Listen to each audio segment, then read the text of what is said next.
why is a DAO needed? We have organizations, we have centralized organizations. They work fine. The world has been working fine over the years. So why do we need a new structure, a new different type of an organization? Um, if anybody of you is curious out there, I'm sure this would have hit your head. We need a new type of an organization because of the principal agent dilemma. Now, almost all of us here, we are principals, and our bosses, leaders, the ministers are agents. If you work in an organization, your boss, who's an agent, or the manager who's an agent, might want to get as much revenue as they want from you. And at the same time, that might require you to work a lot. That might require you to work weekends or work on projects that you do not like. But the agent's agenda or your manager's agenda is to squeeze the maximum juice out of you. But that does not align with your agenda. You want to have fun, live a life, earn money, go back, chill. That's what most of the millennials, we are about that. And in a normal organization, usually there is a conflict of interest.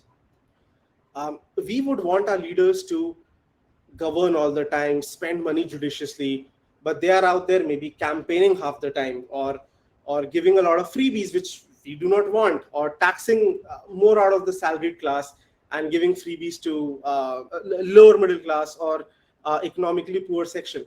I'm not saying it's wrong. All I'm saying is, in a lot of organization, who's a principal, your agenda might not be the same as the principal's agenda. And that is the reason why we need a decentralized, autonomous organization.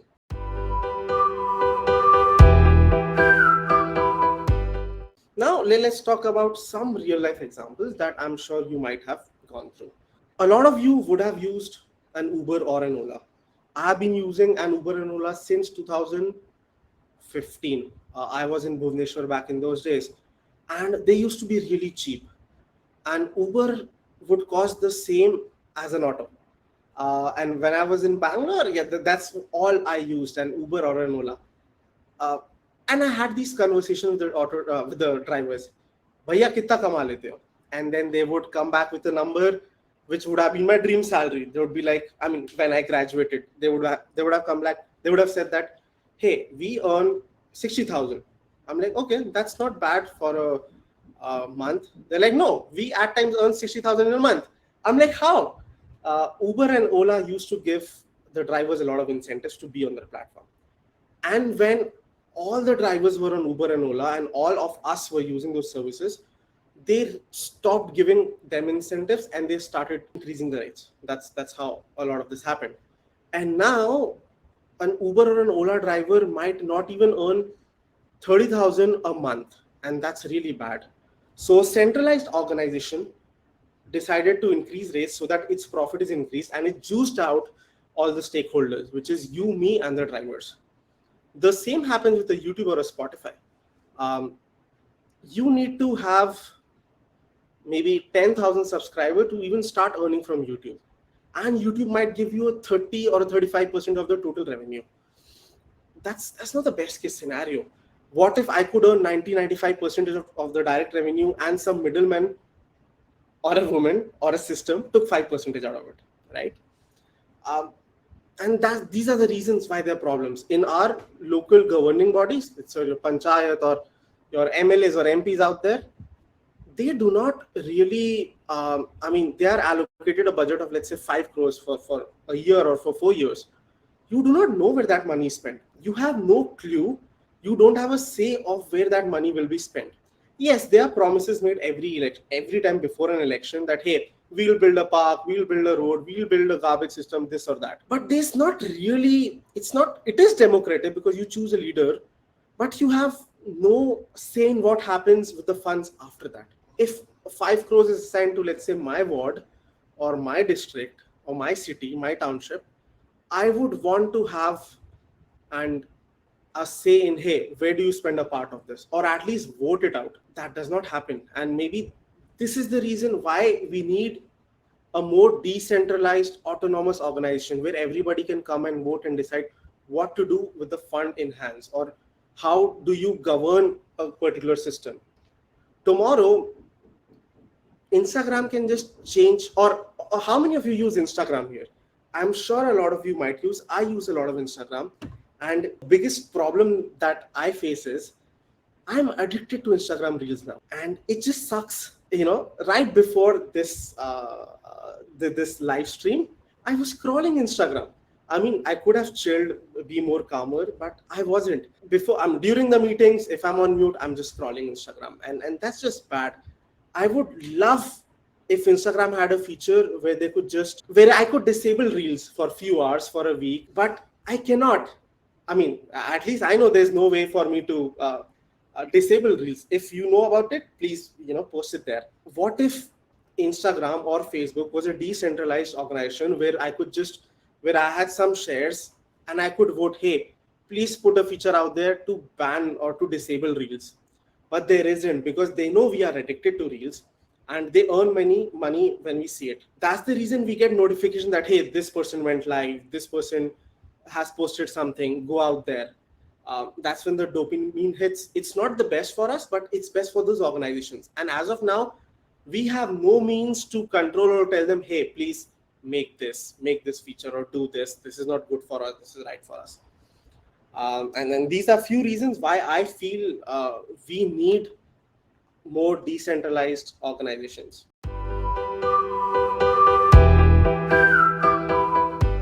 Now let's compare a normal organization with a decentralized organization and try to understand the differences. So in a DAO, decentralized autonomous organization, it's entirely autonomous. All decisions are based on votes. You as members of a DAO, you have the ability to vote. Whereas in a traditional firm, you have no say. A company might just change the way you work, might change the timings, might ask you to come and work from home suddenly, from office suddenly, and someday say, hey, go work from home. We are not in control in a normal organization. In a DAO is a structure. It's a structure which has a lot of rules, which are on top of smart contracts, which sits on a blockchain. Let's say if YouTube was a DAO, and right now for YouTube, they are showing us one ad per video. Back in the days, 2012, 14, we used to just see one ad and we had the ability to skip the ad. Right now in a long video, you will see 4 ads. So let's say if YouTube wanted to shift from one ad a video to 2 ad a video, or from one ad a video to you cannot skip a video, it would require a minimum number of votes from its participants, from the members of the YouTube DAO, to go ahead with this decision. No CEO or product manager or an engineer sitting there would have been able to make this decision. You have to run those decisions by all your members. There's a usual quota of votes. For example, if YouTube DAO achieves, let's say, 10,000 votes on this, they will go ahead with this change. If not, then they won't go ahead with this change. What happens in a DAO is that the best interest of a user is at heart, of community members is at heart, and not the company. Now, the best is that a smart contract manages the voting and the results. Whereas in traditional firms, the voting is manual. We don't know what happens. There's no transparency. The DAO is autonomous. Let's say, and I will talk through examples. Let's say there is how many of you invest in mutual funds? I invest in mutual funds. So there's a mutual fund I've been investing in for the last 4 years. And recently, during the Zomato IPO and the Paytm IPO, I got to know that my mutual fund is investing in that. I'm like, what the Vijay Shekhar Sharma has said that he does not know when Paytm will be profitable and if it will be profitable. And you are investing in it. Like, I don't want you to invest my money in that. Only if it was a DAO, we would have been able to vote that, hey, do not invest my money in Paytm. And if we say no, let's say the no funds would have been allocated. And let's say Tata Power is a share I like. And let's say if we voted that, yes, invest in Tata Power, the DAO would automatically take that money and put it in Tata Power. So if you make a decision on where the funds have to go, let's say, as a YouTube DAO, they say, okay, we need to build YouTube Kids. And YouTube has a DAO. And all of us vote that, hey, yes, allocate this money to YouTube DAO. there will be a wallet to which the money will automatically get transferred. That might be for DAO developers or something else. Thing is, it's autonomous and it's completely transparent. Where in a traditional firms, there are only certain paths which are transparent, which are mandated by the law.